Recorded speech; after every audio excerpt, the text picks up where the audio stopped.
सियावर राम जय जय राम, मेरे प्रभु राम जय जय राम। जय मंगल भवनी मंगल हारी, द्रवौ सुदशरथ अजिर बिहारी। दीन दयाल विरुद्ध संहारी, हरहु नाथ मम संकट भारी। जय श्री राम। मैं ईशु हरवानी तुलसी की माला गंगा दर्शन से रोज आपको गंगा दर्शन लाइव दिखाता हूं व पंचांग सुनाता हूं। आज का मुख्य पंचांग वैशाख मासे कृष्ण पक्षे चतुर्दशी मंगलवार, विक्रम संवत 2081, तदनुसार 7 मई 2024। आज चतुर्दशी प्रातः 11:40 की है। तत्पश्चात अमावस्या, पितृ अमावस्या आज है। श्री रविंद्रनाथ टैगोर जयंती, गंडमूल, सर्वार्थ सिद्धि योग, अमृत सिद्धि योग, अन्वाधान। सूर्य राशि मेष, चंद्र राशि मेष, दिशा अशुल उत्तर, अग्निवास आकाश, तत्पश्चात पाताल, नक्षत्र आश्विन। ये आज का संक्षेप में हमने आपको पंचांग बताया। कल हमने प्रसंग तत्व रामायण का सतगुरु की महिमा हमने बीच में छोड़ा था, जिसका शेष भाग हम आपको आज सुना रहे हैं। जीवन मरण सतगुरु सुधारे, जन्म मरण त्रास से छुटा दे, वही सतगुरु है। शिष्य के दिव्य का अपहरण करे वह सतगुरु नहीं, गुरु तो शिष्य के दुखों का संताप का हरण करता है, शिष्य को जन्म मरण के त्रास से छुड़ाता है। गुरुदेव सर्प से कहता है कि तू शिष्य के बदले में मुझे काट। गुरुदेव सदा शिष्य का सर्वकाल रक्षण करते हैं और इससे गुरु विष्णु भगवान के स्वरूप है। गुरुदेवो महेश्वरा, गुरुदेव शिवजी महाराज के भी स्वरूप हैं। शंकर भगवान प्रलय कराते हैं, शिवजी का प्रलय करते हैं, तब सर्प का नाश करते हैं। शिवजी तो सर्प का नाश करके पीछे प्रलय करते हैं, परंतु बलिहारी गुरुदेव की सब होने पर भी वे शिष्य को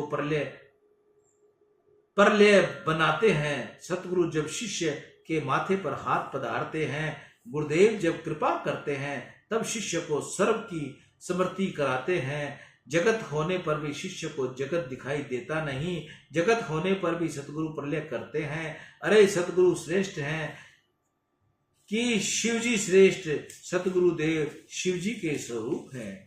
भगवान श्री राम सतगुरु हैं, भगवान श्री कृष्ण सतगुरु हैं। संत शब्द का अर्थ है परमात्मा। संत का परमात्मा का सर्वकाल सर्व ठिकाने जो अनुभव करता है उसको सतगुरु कहते हैं। ईश्वर कोई वस्तु नहीं है, एक ही जगह में रह सके। जो ज्ञानी महापुरुष सर्वकाल और सर्व ठिकाने परमात्मा का अनुभव करते हैं, वे ही दूसरे को प्रभु के दर्शन करा सकते हैं। इस संसार में जो आता है उसको सतगुरु की जरूरत ही है। शास्त्र में लिखा है कि जिसने सतगुरु बनाया नहीं, उसके घर का पानी भी पीना नहीं चाहिए। जगत के किसी संत में तुमको सद्भावना हो तो तुम श्री महाप्रभु जी को गुरु मानो, भगवान शंकराचार्य स्वामी को गुरु मानो। जगत में जो संत हो गए हैं उनमें से किसी भी संत को सतगुरु मानकर सेवा करो, परंतु गुरु किए बिना रहना नहीं। जगत के जिन महापुरुषों को परमात्मा का अनुभव हुआ है, उन सबको सदगुरु द्वारा ही प्रभु मिले हैं। सदगुरु कृपा ही नहीं मन शुद्ध होता है। मन का सूक्ष्म बल साधन से दूर नहीं होता, सतगुरु कृपा से दूर होता है। मन में 2 प्रकार का मल है, स्थूल और सूक्ष्म। मन 2 प्रकार का माना है, स्थूल मन और सूक्ष्म मन। तुम कथा में बैठे हो, कथा सुनते हो और संभव है कि तुम्हारा सूक्ष्म मन कथा में से भी जाता होगा। कितनों को ही कथा में बैठे पीछे याद आती है। मन में संशय होता है कि तिजोरी खोलने के पीछे ताला लगाया या रह गया।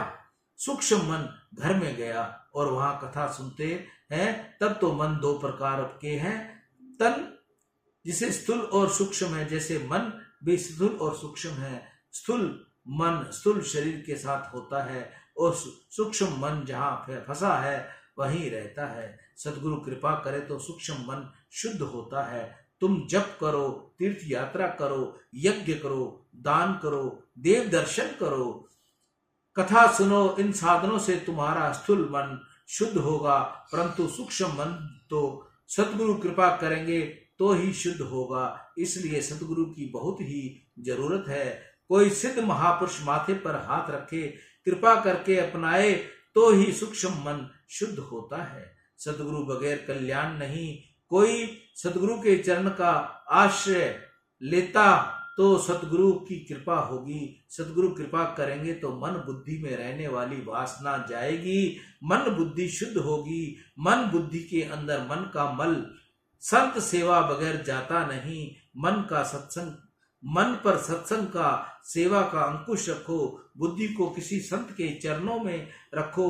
बुद्धि का परमात्मा के साथ प्रणय न हो तब तक उसे किसी संत के साथ परिणय करवा दो। किसी संत के अधीन रहो तो मन बुद्धि शुद्ध होंगे। संत वह है जो मन को सुधारे, समर्पित देकर शिष्य को सुखी करे। वह सतगुरु नहीं जो शिष्य के मन को सुधार कर शिष्य को सुखी करे, वह ही सतगुरु है।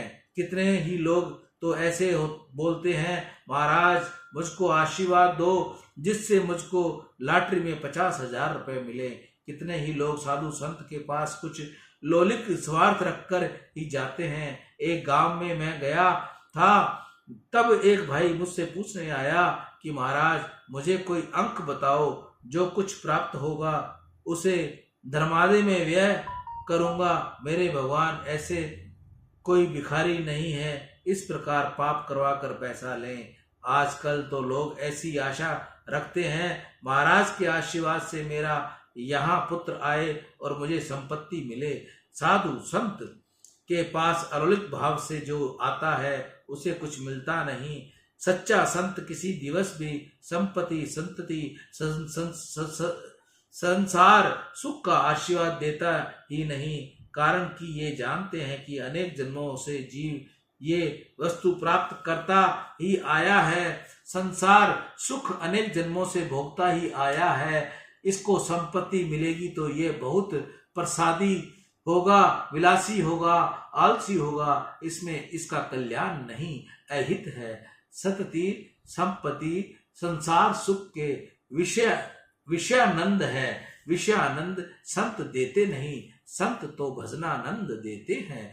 संपत्ति देकर सुखी करें ये काम संत का नहीं। सच्चा संत संपत्ति देना नहीं, सम्मति देता है। जो विकार वासना का नाश करते हैं, प्रभु के मार्ग पर ले जाते हैं, भक्ति का रंग लगाकर सुखी करते हैं, वे संत हैं।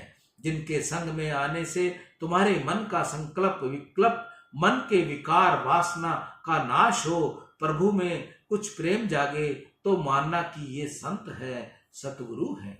सतगुरु सदा शिष्य का स्वभाव सुधारते हैं। सतगुरु सदा शिष्य के मन को सुधारते हैं। उनके मन में रहने वाली विकार वासना का विनाश करके उसके पापों को छुड़ाते हैं और उसके भक्ति रस का दान करते हैं। सतगुरु की कृपा से ही मन स्थिर रूप से शांत रहता है, बुद्धि में विवेक जागता है और ज्ञान में स्थिरता आती है। संत बोलकर ही उपदेश देते हैं, ऐसा नहीं, संत मौन रखकर भी उपदेश देते हैं। संत की दिनचर्या में से बोध मिलता है। संत का प्रत्येक व्यवहार ज्ञान भक्ति से भरा हुआ है।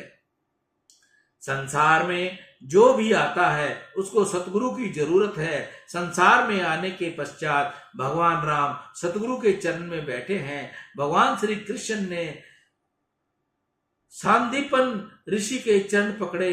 प्रभु ने गुरुदेव के घर में पानी भरा, प्रभु जी की सेवा की। इसी से कृष्ण जगत गुरु कहलाते हैं। श्री कृष्ण जगत गुरु कहलाते हैं। श्री राम बहुत बोलते नहीं, परंतु राम जी की प्रत्येक क्रिया उपदेश में है। राम जी का जैसा बर्ताव रखो, राम जी जैसे चलते हैं, जैसा व्यवहार करते हैं, वैसा अपना जीवन बनाओ। राम जी के हृदय में साथ अपना हृदय एक करो। एक ही राम जी की उत्तम सेवा है। भगवान शंकर पार्वती माँ से ये कहते हैं, वशिष्ठ का सुंदर उपदेश हुआ, परमानंद हुआ। राम जी ने गुरु के चरण वंदना करके कहा, आपके सुंदर उपदेश से मेरा मोह नष्ट हुआ है। मैं ब्रह्म निष्ठा में अब स्थित हुआ हूँ। मेरा पूर्ववत व्यवहार चालू ही रहेगा, परंतु व्यवहार तो ताप देता है। उस ताप से अब मैं रहित हूँ। मेरा कोई शत्रु नहीं, मेरा कोई मित्र नहीं। यह शरीर अथवा क्षेत्र आदि कुछ नहीं। कोई राग नहीं, द्वेष नहीं, कोई सुख नहीं, कोई दुख नहीं, कोई इच्छा नहीं, कोई वासना नहीं, कोई संकल्प नहीं, कोई विकल्प नहीं। मैं आत्म चैतन्य स्वरूप हूँ, आनंद से पूर्ण हूँ। दशरथ महाराज को अतिशय आनंद हुआ। श्री राम जी ने पिताजी से पूछा, पिताजी आपका पुत्र आपकी सेवा में है, आपकी क्या आज्ञा है? दशरथ महाराज जी ने अनादित होकर कहा, बेटा मेरी इच्छा है कि मेरे राम लक्ष्मण विश्वामित्र की सेवा करें और इनके यज्ञ का रक्षण करें। तुम करोगे? श्री राम जी ने कहा, पिताजी आपकी जो आज्ञा देंगे वही करूंगा। मैं माँ की आज्ञा लेकर आता हूँ। श्री राम लक्ष्मण कौशल्या माँ के वंदन करने गए हैं। राम जी तो माता जी के वंदन करके चुपचाप बैठे हैं। राम जी कुछ बोलते नहीं। लक्ष्मण ने कहा, माँ हमारे पिताजी की इच्छा आज्ञा है कि गुरुदेव की सेवा करो और उनके यज्ञ का रक्षण करो। हम गुरुजी के साथ जाना चाहते हैं। हम आपका आशीर्वाद लेने के लिए आए हैं। कौशल्या ने विचार किया कि मेरे पास राम लक्ष्मण अब यौवन में प्रवेश कर रहे हैं। विश्वामित्र जैसे जितेंद्रिय तपसी संत का सत्संग करेंगे तो अच्छे संस्कार मिलेंगे और ये सुखी होंगे। वृद्ध अवस्था में बहुत सत्संग की जरूरत नहीं, परंतु यौवन में उनकी बहुत जरूरत है। शरीर बिगड़े पीछे बहुतों को सावधानी आती है। शरीर ठीक रहे तब तक मनुष्य सावधान होता नहीं। शरीर बिगड़ने के पीछे क्या सावधान होना है? वृद्ध होने पर सावधानी आती है। मनुष्य का विवेक तब जागता है जब शरीर दुर्लभ होता है, शक्तिहीन होता है। ऐसे समय विवेक जागता है कि जबकि वह कुछ कर सकता नहीं, वह विवेक किस काम का? शरीर ठीक हो, शरीर की इंद्रियों में शक्ति हो, तब विवेक जागे तो कल्याण है। यौवन में ही सत्संग की जरूरत है। बाल्यावस्था में बहुत सत्संग न हो तो कोई बाधा नहीं। बालक को माता पिता का संग मिलता है। माता पिता इसको पाप करने से रोकते हैं। 15 वर्ष के पीछे यौवन में प्रवेश होता है। उस समय सत्संग की बहुत आवश्यकता जरूरत है। 15 से 40 तक का समय भान भुलाने वाला है, उसको गपा 25 कहते हैं। उस समय मनुष्य पशु जैसे होता है और इसलिए संसार की जरूरत होती है। कौशल्या ने विचार किया कि मेरा राम अब बड़ा हुआ है, यौवन में संत की सेवा करने का भाग्य प्राप्त हो तो वह बहुत ठीक है। विश्वामित्र जी महान ज्ञानी हैं, तपस्वी हैं, उनकी सेवा करे तो ठीक है। अनेक वर्षों तक पुस्तकें पढ़ने से जो ज्ञान होता नहीं, वह जितेंद्रिय भजनानंद संत की सेवा में रहने से अनास्याय हो जाता है। जिसको संपूर्ण इंद्रियों पर विजय मिलती है, जो जितेंद्रिय है, उनको जिसके अंदर से भक्ति का रंग लगा है, ऐसे किसी संत की सेवा रहने से अनायास ही ज्ञान हो जाता है। संत के प्रत्येक व्यवहार में ज्ञान रहता है। संत बोलता चालता ज्ञान है। संतों का भौम भी ज्ञान है। संत सेवा बिना ज्ञान मिलता नहीं। जीव इस भवाटवी में भूला पड़ा है। जीव संसारी रूपी अरण्य में भटका करता है। इसकी एक एक इंद्रिय आत्मा का विवेक रूपी धन लुटती है। इसको अरण्य से भी बाहर निकालने का मार्ग दिखता नहीं। किसी संत की वह सेवा करे तो संत मार्ग बतलाता है, इसको अरण्य से बाहर निकालता है। संसार में अकेले मत भटको। किसी संत या सतगुरु की सेवा करोगे तो संसार में से बाहर निकल सकोगे, प्रभु के चरणों में पहुंच सकोगे। संत कृपा बिना मन शुद्ध होता नहीं। मन शुद्ध न हो तो तब तक भगवान मिलते नहीं।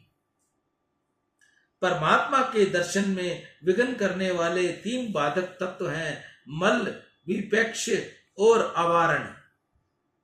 इन तत्वों के कारण मन अशुद्ध है, मलिन है, चंचल है।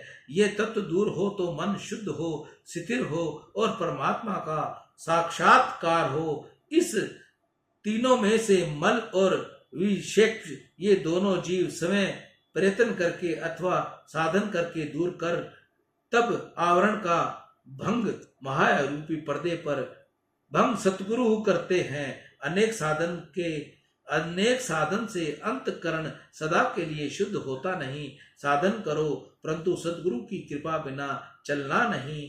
नामदेव महाराष्ट्र के महान संत थे, परंतु उनके मन में सूक्ष्म अभिमान घर कर गया था और भगवान मेरे साथ बात करते हैं, ये बिठो बाजी के साथ बात करते थे। एक बार ऐसा हुआ कि महाराष्ट्र के संत मंडली एकत्रित हुई। तब मुक्ताबाई ने गोरा कुम्हार से कहा, इन संतों की परीक्षा करो, इनमें पका कौन है और कच्चा कौन है। गोरा कुम्हार ने सभी के मस्तक पर ठीकरा मारकर परीक्षा करने का निश्चय किया। किसी भक्त के से मुंह नहीं बिगड़ा, परंतु नामदेव के माथे पर ठीकरा मारा गया तो नामदेव ने मुंह बिगाड़ा। उसको अभिमान हुआ कि कुम्हार द्वारा घड़े की परीक्षा किए जाने की रीति क्या मेरी परीक्षा होगी। गोरा काका ने रामदेव से कहा, सबका माथा पक्का है, एक तुम्हारा माथा कच्चा है, तुम्हारा माथा पका नहीं।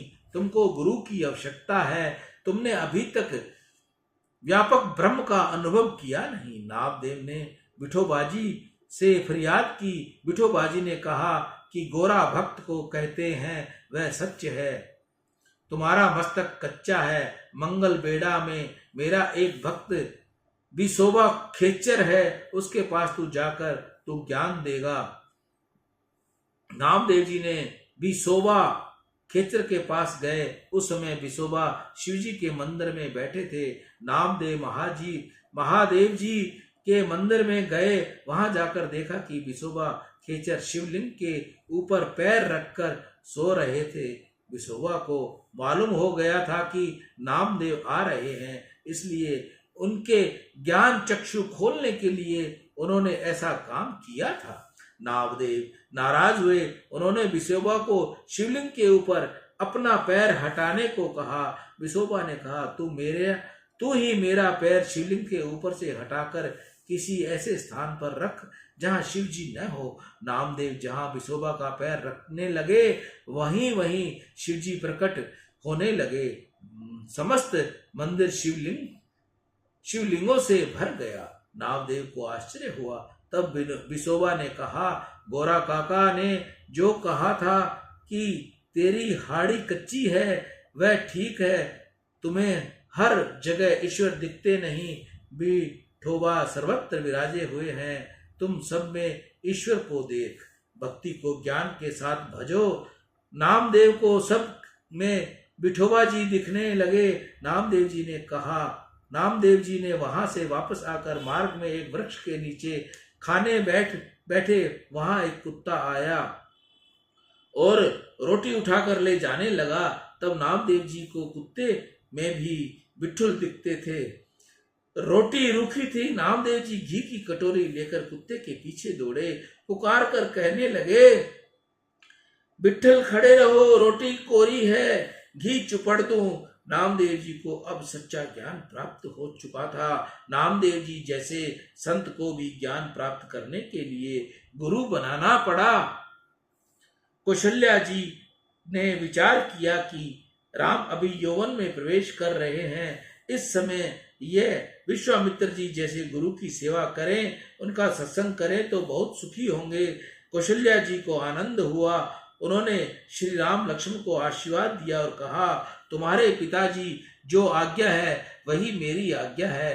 तुम्हारे पिताजी जिस प्रकार राजी हो वही तुम करो। माँ का हृदय प्रेम में पिघल गया और विश्वामित्र जी को कौशल्या माँ ने वंदन किया और कहा, गुरुजी मेरे राम को तुम ले जाते हो, परंतु मेरा राम बहुत शर्मीला है, वह मेरी भी बहुत मर्यादा रखता है। मैं इसकी माँ हूँ, परंतु इसको भूख लगती है तब मुझको भी कहता नहीं कि भूख लगी है।